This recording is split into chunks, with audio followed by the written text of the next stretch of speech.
Hello friends. तो आज हम पढ़ने वाले हैं इलेक्ट्रिक फ्लक्स। क्या पढ़ने वाले हैं? Electric flux. अच्छा, ध्यान दीजिए, यहाँ टर्म इलेक्ट्रिक यूज हुआ है। क्यों? क्योंकि इसमें इलेक्ट्रिक फील्ड लाइंस का यूज हो रहा है। अगर इसमें मैग्नेटिक फील्ड लाइंस का यूज होता तो हम इसे मैग्नेटिक फ्लक्स कहते। तो चलिए देखते हैं इसकी डेफिनेशन। इलेक्ट्रिक फ्लक्स की डेफिनेशन क्या है? It is the measure of total number of electric field lines, और इलेक्ट्रिक फील्ड लाइंस का दूसरा नाम जो भी है electric field lines of forces passing normally through that area. Passing normally through that area. इसकी एक और डेफिनेशन है, पर मैं सजेस्ट करूंगा कि आप यही डेफिनेशन लिखें। दूसरी डेफिनेशन क्या है? Total number of electric field lines passing parallel और anti parallel of area vector. ये इसकी अल्टरनेट डेफिनेशन है। चलिए इसका मतलब समझते हैं। इसका मैथमेटिकली इसका फॉर्मूला क्या होता है? फ्लक्स को हम डिनोट करते हैं फाई ई से, ठीक है। और इसका जो मैग्नीट्यूड होता है वो होता है इलेक्ट्रिक फील्ड वेक्टर की जो इंटेंसिटी होती है, यानी electric field passing through that area normally, ठीक है। मान लीजिए ये क्या है? ई है electric field lines that pass normally through surface. और एस क्या है? एस है हमारा एरिया वेक्टर। अभी मैं मैग्नीट्यूड में बात कर रहा हूं तो अभी सिर्फ स्केलर एरिया, ठीक है। ये स्केलर क्वांटिटी है, ध्यान दीजिएगा। और अभी मैं फ्लक्स की मैग्नीट्यूड की बात कर रहा हूं तो ये भी स्केलर, ई को भी हम लोगों ने स्केलर लिया है, एस को भी स्केलर लिया है, ठीक है। एग्जाम्पल से इसे समझते हैं। मान लीजिए ये क्या है? ब्लैक लाइन यहाँ मेरा इलेक्ट्रिक फील्ड को दिखाता है, इलेक्ट्रिक फील्ड। और ये क्या है? ये है हमारा रेड जो है फिगर, ये हमारा एक स्क्वायर बना हुआ है। मान लीजिए एक स्क्वायर है, स्क्वायर। और मैंने जैसे बताया कि ये एक एरिया है स्क्वायर, और एरिया जो होता है वो वेक्टर क्वांटिटी है, तो उसका डायरेक्शन जो है वो एन कैप है, ठीक है। एन कैप क्या हुआ? स्क्वायर का यूनिट वेक्टर। अब देखिए डेफिनेशन क्या कहता है? लाइंस पासिंग पैरेलल और anti parallel to area vector, या फिर total number of electric field lines passing normally through that area. अब देखिए इसमें इलेक्ट्रिक फील्ड क्या है? एरिया के नॉर्मल है। या फिर हम कह सकते हैं कि इलेक्ट्रिक फील्ड जो है, लाइंस जो है इलेक्ट्रिक फील्ड्स, वो क्या है? एन कैप के पैरेलल है, या फिर एंटी पैरेलल भी रहे तो कोई प्रॉब्लम नहीं है। तो इसमें फ्लक्स को हम कैसे डिफाइन करेंगे? इस केस में ये एग्जांपल है, इसमें फ्लक्स डिफाइन होगा ई और एस। एस क्या हुआ? इसका एरिया, स्क्वायर का एरिया, ठीक है। एग्जाम्पल नंबर 2 देखते हैं। एग्जाम्पल नंबर 2, फिर से हम एक एरिया कंसिडर करते हैं, वही अपना स्क्वायर। ये है अपना स्क्वायर है, ये हो गया इसका एन कैप, ठीक है।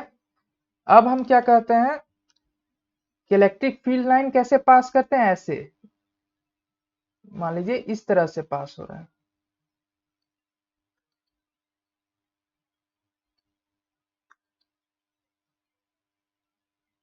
ठीक है। ये हुए, तब हम क्या कहेंगे? फ्लक्स क्या होगा? इस केस में फ्लक्स जीरो होगा। क्यों? इलेक्ट्रिक फील्ड लाइंस क्या कर रहे हैं?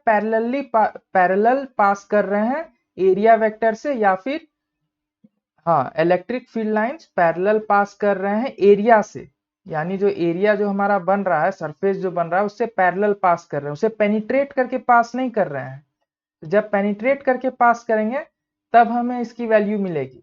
पेनिट्रेट करके पास नहीं कर रहे हैं तो इसमें फ्लक्स क्या हो जाएगा? जीरो। या फिर दूसरे तरह से कह सकते हैं कि ये जो इलेक्ट्रिक फील्ड है वो क्या बना रहा है? 90 डिग्री बना रहा है एन कैप से, एरिया वेक्टर से, इसीलिए फ्लक्स जीरो है। इसीलिए फ्लक्स क्या है? जीरो है। हमें क्या चाहिए? अगर हम एरिया वेक्टर के टर्म्स में फ्लक्स को डिफाइन करें तो वो क्या है?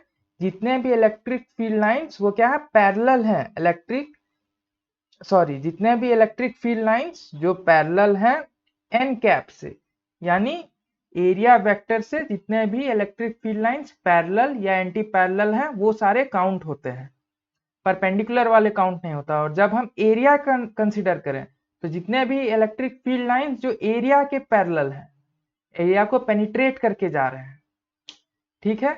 अब हम एक जनरलाइज्ड केस लेते हैं, क्या लेते हैं, एग्जांपल नंबर 3, ये इंपॉर्टेंट है। एग्जाम्पल नंबर 3,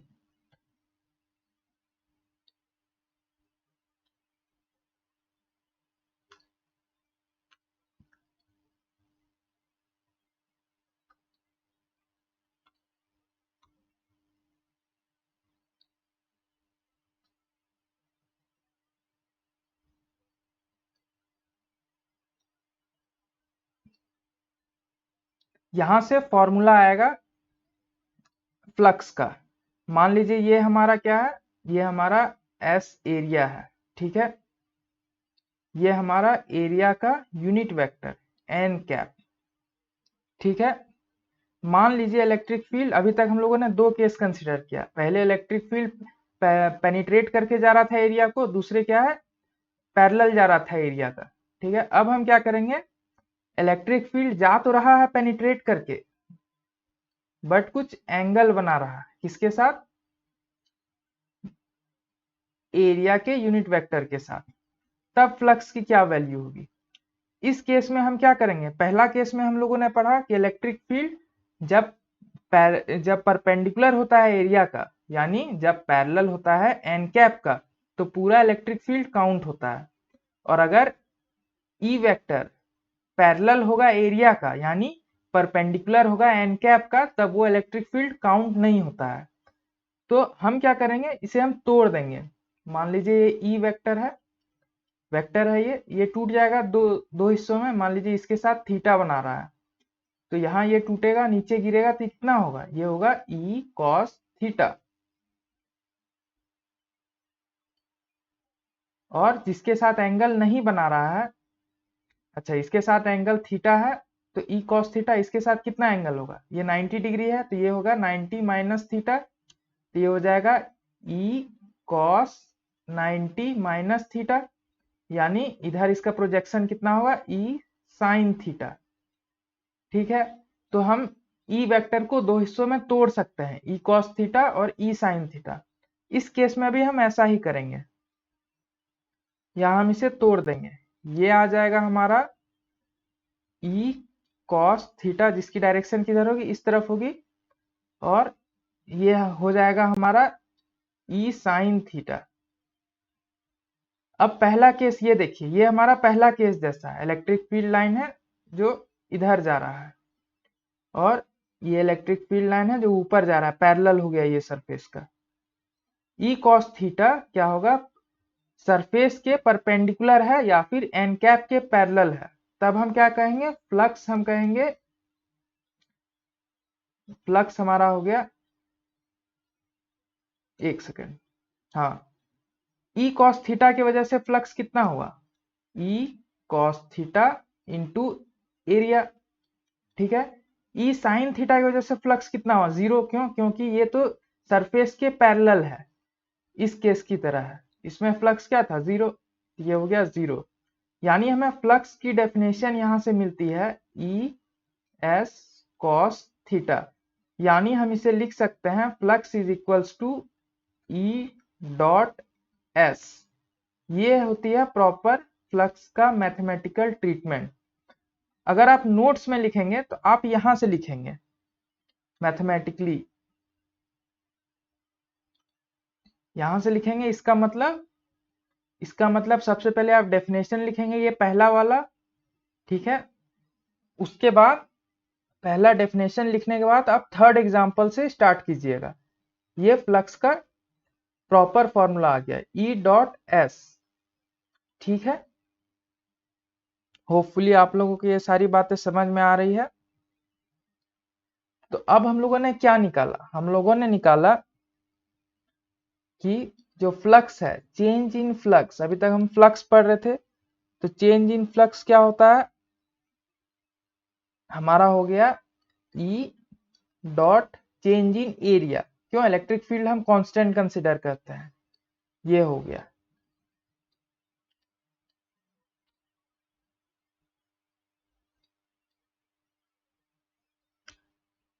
अब हम इसमें एसआई यूनिट पे चर्चा करते हैं। एसआई यूनिट, ठीक है।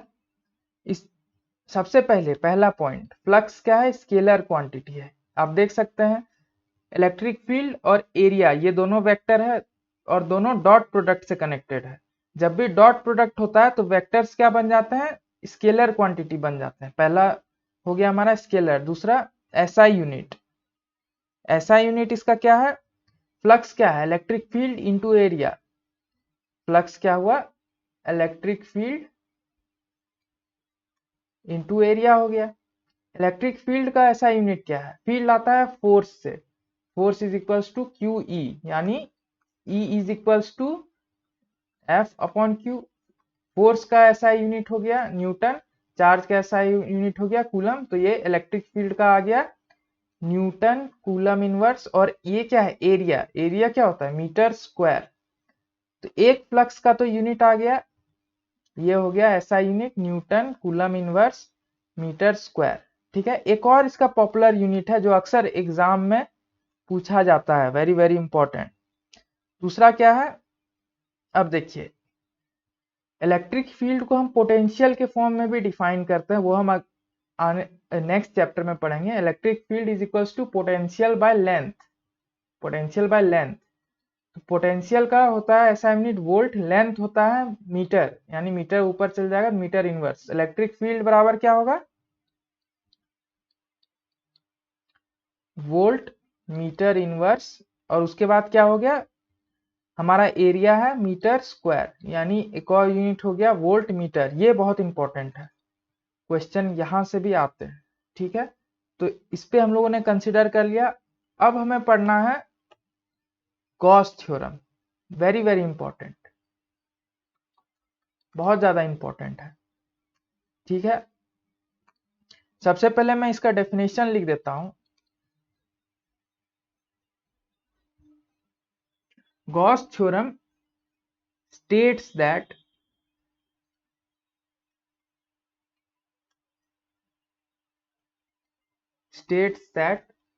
total flux,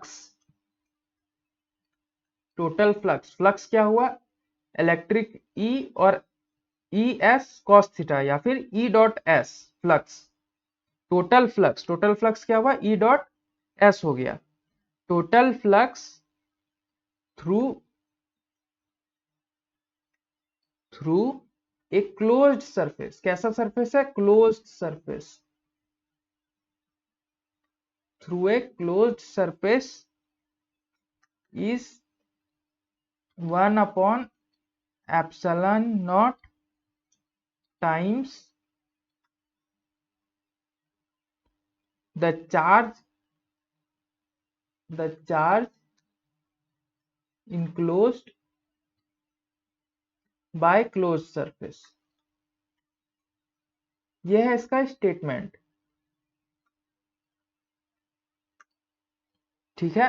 ऐसे लिखते किस तरह है? इसे ऐसे लिखते हैं, flux is equals to closed integral. इसे हम क्लोज्ड इंटीग्रल पढ़ते हैं of E dot ds, E vector dot ds is equals to q enclosed upon epsilon naught. ये हो गया इसका प्रॉपर स्टेटमेंट। अब इस स्टेटमेंट को चलिए समझते हैं। पहले हम इसे समझ लेते हैं, बाद में ये रफ हो गया समझने के लिए। ठीक है।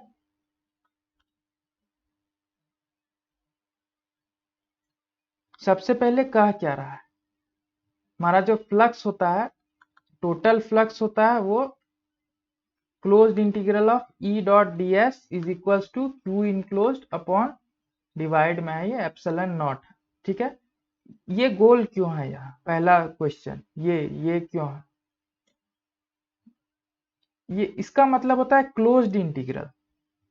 क्लोज्ड इंटीग्रल क्यों?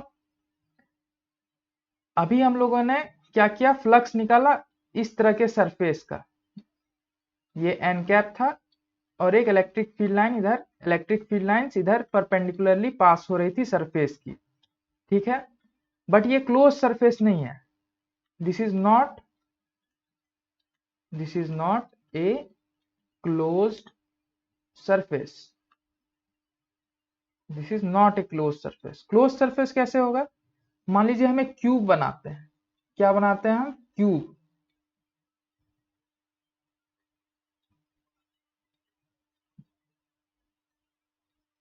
क्यूब या फिर क्यूबाइड जो भी इसे कहिएगा, ये क्या हुआ, ये हमारा क्लोज सरफेस हुआ, क्यों, हर तरफ से ये बाउंडेड है। अब क्या कहता है, क्लोज सरफेस, ये इसका मतलब क्या, क्लोज्ड इंटीग्रल, क्लोज सरफेस होना चाहिए। क्लोज सरफेस पे जब हम integral E dot D S करें, यानी हर एक सरफेस पे, मान लीजिए यहां हम एक चार्ज रखते हैं, मान लीजिए ये एक चार्ज यहाँ पे क्यू रख दिया हम लोगों ने, ठीक है। अब ये थ्योरम क्या कहता है, ध्यान से समझिए इसे, ये बहुत इंपॉर्टेंट, ये कहता है, आप देखिए पहले यहाँ चार्ज है, चार्ज की वजह से क्या होगा, इलेक्ट्रिक फील्ड लाइंस प्रोड्यूस होगा, ठीक है। इलेक्ट्रिक फील्ड लाइंस क्या होगा, हर तरफ से पार होगा। मान लीजिए ये सरफेस 1 है, मान लीजिए सरफेस S1 है, ये S2 है, पीछे वाला S3 है, नीचे वाला S4 है, सामने वाला S5 है, ये S6 हो गया। सारे सरफेस को हम लोगों ने नाम दे दिया, ठीक है। ये थ्योरम क्या कहता है, पहला तो ये गोल का मतलब समझ लिया हम लोगों ने, ये क्या हो गया, क्लोज सरफेस बना दिया, क्यूब, क्यूबाइड, स्फेयर। ध्यान दीजिए सर्कल क्लोज सरफेस नहीं है, वो 2 डायमेंशनल सरफेस है। स्फेयर एक 3 डायमेंशनल सरफेस हुआ है, वो एक क्लोज्ड सरफेस है, ठीक है। क्लोज सरफेस कंस्ट्रक्ट कर दिया, जीरो का मतलब समझ गया। अब हमें हर एक सरफेस पे, यानी S I E dot S I, ठीक है, पहला पहला सरफेस पे इलेक्ट्रिक फील्ड और सरफेस का डॉट लेना है, प्लस फिर से दूसरा का इलेक्ट्रिक फील्ड डॉट S2, यानी क्या है, जितने भी फील्ड लाइंस जो S2 से पार हो रहे हैं उसका डॉट लेना है, फिर क्या है, इलेक्ट्रिक फील्ड फिर से S3 का। अच्छा, यहां हम लोगों ने क्या लिखा, E लिखा, यानी सबसे सेम इलेक्ट्रिक फील्ड पास हो रहे हैं, बट ये सही भी हो सकता है, सही नहीं भी हो सकता है, तो हम यहाँ चेंज कर देते हैं ऐसे, ठीक है। यानी सब में अलग इलेक्ट्रिक फील्ड पास हो रहे हैं सारे सरफेस में, हालांकि सिमेट्री नजर आ रहा है, इसी वजह से हो सकता है सारे सरफेस में सेम इलेक्ट्रिक फील्ड पास हो रहे हो। चलिए, कौन सा surface, fourth surface, fifth surface, और ये क्या हो गया, ये हो गया सिक्स्थ सरफेस। अब हम लोगों ने क्या किया, सारे सरफेस से फ्लक्स निकाल दिया, यानी इसे हम लिख सकते हैं, ये फ्लक्स थ्रू सरफेस 1 हुआ, flux through surface 2, flux through surface 3, flux through surface 4, flux through surface 5, flux through surface 6। ये क्या कह रहा है, टोटल फ्लक्स हो गया, यानी ये हो गया हमारा इंटीग्रल ई डॉट ds, या फिर इसी को हम कहते हैं टोटल फ्लक्स। टोटल फ्लक्स जो हो गया वो, अब ये थ्योरम क्या कहता है, अभी तक तो हम लोगों ने ये समझा कि क्लोज का मतलब क्या था, इंटीग्रेशन का मतलब क्या था। इंटीग्रेशन का मतलब कि हर एक सरफेस से हम फ्लक्स कैलकुलेट कर दें, जितना भी सरफेस है। ये थ्योरम ये कहता है कि जो टोटल फ्लक्स जो निकला, ये जो क्वांटिटी हमारी निकली, वो क्या होगा, Q जो हम लोगों ने अंदर पुट किया था डिवाइडेड बाय एप्सिलॉन नॉट होगा। ये इस थ्योरम का स्टेटमेंट है। चलिए इस थ्योरम को प्रूव करते हैं। ये तो हम लोगों ने सिर्फ इंटीग्रल और क्लोज्ड इंटीग्रल का मतलब समझा इसमें, इस एग्जांपल के थ्रू से। चलिए अब हम क्या करेंगे, ये बहुत ही इंपॉर्टेंट प्रूफ है, प्रूफ ऑफ गॉस थ्योरम, इसे प्रूव करेंगे। चलिए सबसे पहले क्या करते हैं, let us consider an isolated isolated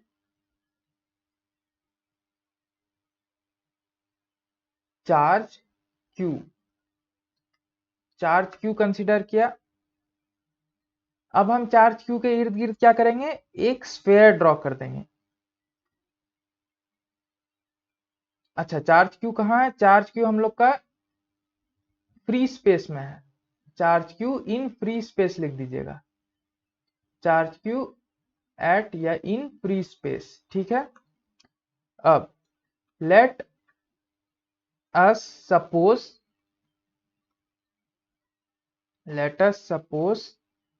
S is a sphere of radius r, sphere of radius r with Q at the center, Q at the center। यानी हम क्या करेंगे, एक चार्ज यहां रख देंगे Q, और उससे r रेडियस का एक स्फेयर कंसीडर करेंगे। ध्यान दीजिए ये स्फेयर है, रेडियस ने, सर्कल नहीं है, सर्कल जैसा दिख रहा है लेकिन ये क्या है, स्फेयर है। सर्कल स्फेयर जैसा बना नहीं, बट आप कंसीडर कर लीजिए, सब जगह क्या है, डिस्टेंस r है, ठीक है।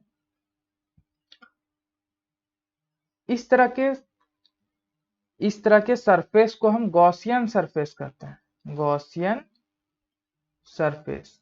गॉसियन सरफेस किसे कहते हैं, एक ऐसा स्फेयर जिसका बीच में चार्ज रख दिया, ठीक है। अब इसे समझिए, r डिस्टेंस है, यहाँ भी r डिस्टेंस है, ठीक है। ये एक स्फेयर है, हम जानते हैं इलेक्ट्रिक फील्ड यहाँ पे कितना होगा, अगर r डिस्टेंस है तो यहाँ पे होगा KQ बाय r स्क्वायर। यहाँ पे क्या होगा, यहाँ भी r डिस्टेंस है, KQ बाय r स्क्वायर। यहाँ भी क्या है, KQ बाय r स्क्वायर। यहाँ पे क्या है, KQ बाय r स्क्वायर। हर एक पॉइंट पे, स्फेयर के हर एक पॉइंट पे इलेक्ट्रिक फील्ड क्या होगा, इस Q चार्ज की वजह से KQ बाय r स्क्वायर। ये हमें समझ आ रहा है। स्फेयर के हर एक पॉइंट पे इलेक्ट्रिक फील्ड क्या होगा, KQ बाय r स्क्वायर, ठीक है। इसी पॉइंट को हम लिख देते हैं इलेक्ट्रिक फील्ड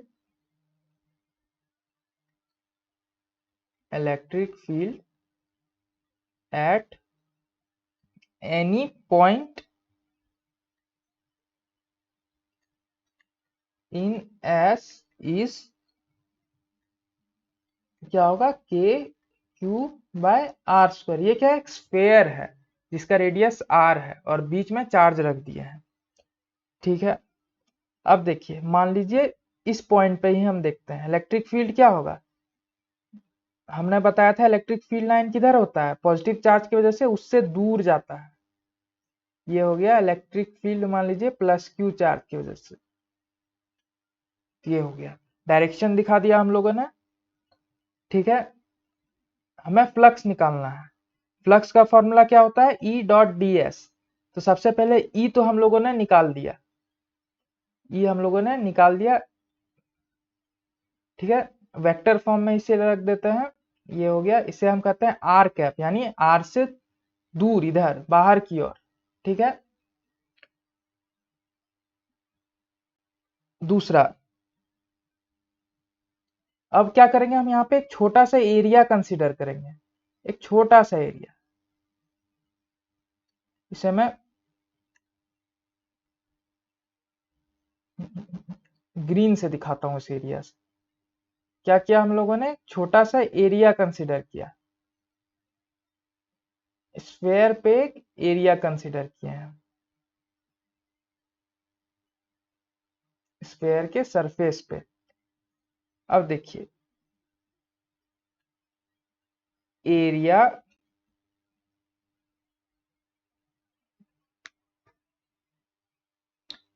हम लोगों ने क्या किया, एक एरिया कंसीडर किया। Let us suppose an elementary elementary area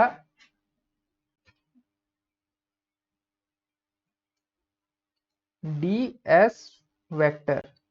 कैसा सपोज किया, ds वेक्टर। तो ds वेक्टर को हम कैसे लिख सकते हैं, ds वेक्टर को हम लिख सकते हैं ds मैग्नीट्यूड और उसका डायरेक्शन, डायरेक्शन क्या है n क्या, यानी इस वेक्टर का। अब देखिए स्फेयर पे एक एरिया हम लोगों ने कंसीडर किया है, तो स्फेयर पे हम लोगों ने पढ़ा था कि इस एरिया पे यूनिट वेक्टर क्या होगा, उससे बाहर की ओर रेडियली आउटवर्ड, यानी सेम डायरेक्शन इधर एन कैप, यानी ई वेक्टर और एन कैप के बीच का एंगल क्या हो गया, यानी ई वेक्टर और एन कैप के बीच का एंगल क्या हो गया, 0 हो गया। इसी बात को लिखते हैं हम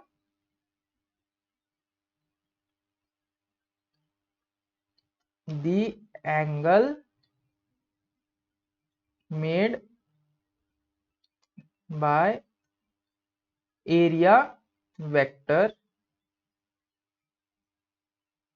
एन कैप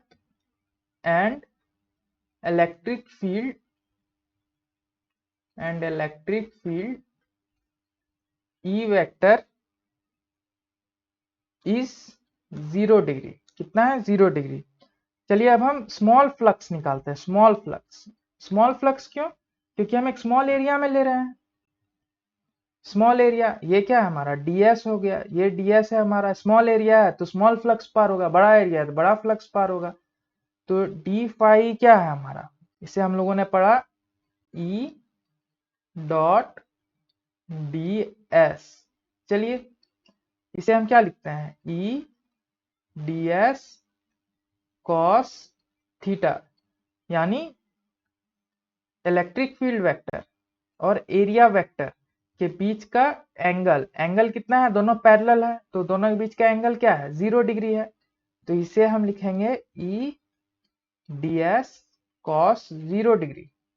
कॉस 0 डिग्री का वैल्यू क्या होता है, 1 होता है। ये हो गया ई डी एस, यानी हमें क्या मिला, D phi E is equals to E D S. अब हम लोगों ने क्या किया, एक छोटा सा एरिया स्फेयर पे लिया था, हमें क्या चाहिए, पूरा एरिया चाहिए। गॉस स्टेटमेंट, गॉस लॉ क्या कहता है कि पूरा पूरा क्लोज्ड फिगर पूरा होना चाहिए, छोटा से काम नहीं चलेगा, पूरा पूरा रहना चाहिए। तो हम क्या करेंगे, पूरे में इंटीग्रेट कर देंगे, यानी धीरे धीरे एरिया बढ़ा देंगे, धीरे धीरे और एरिया बढ़ा देंगे, इंटीग्रेट करेंगे। इंटीग्रेट कर दिया, यानी हम लोगों ने क्या किया, infinite number of such area लेके जोड़ दिया। इनफाइनाइट नंबर ऑफ डीएस लेके यहां लिया, फिर यहां लिया, फिर यहां लिया, फिर यहां लिया, यहां पे लिया, फिर यहां लिया। एक सेकेंड, एक सेकेंड, हम लोगों ने क्या लिया, infinite number of DS area vector लिया, यहां लिया, फिर यहां लिया, फिर यहां लिया, यहां लिया, यहां लिया, इसी तरह लेते गए, क्या करते गए, ऐड करते गए, ऐड करते गए, हर एक पॉइंट पे डीएस लेके हम लोगों ने ऐड किया। अच्छा मान लीजिए यहाँ डीएस लेते हैं हम, इस पॉइंट पे अगर हम डीएस वेक्टर को लेते, इस पॉइंट पे, इस पॉइंट पे हम डीएस वेक्टर को लेते तो इलेक्ट्रिक फील्ड किधर होता, डीएस होता हमारा इधर सेंट्रल से आउटवर्ड, और इलेक्ट्रिक फील्ड वेक्टर भी किधर होता, इधर ही होता, इसी तरफ होता, तभी भी एंगल 0 ही होता। ई वेक्टर और एन कैप में कहीं भी डीएस ने एंगल 0 ही होगा हमारा।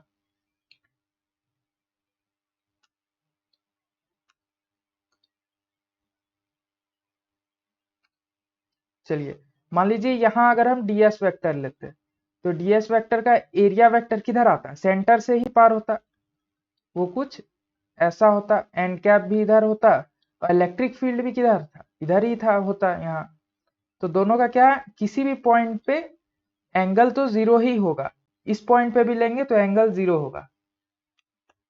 ठीक है, तो अब क्या करेंगे, इंटीग्रेट कर देंगे। अब क्या है, किसी भी पॉइंट पे स्फेयर पे किसी भी पॉइंट पे इलेक्ट्रिक फील्ड की सेम वैल्यू है, इस पॉइंट पे भी, इस पॉइंट पे भी, इस पॉइंट पे भी, तो ई क्या हो गया, कांस्टेंट हो गया। तो कांस्टेंट टर्म इंटीग्रेशन के बाहर हम ला सकते हैं।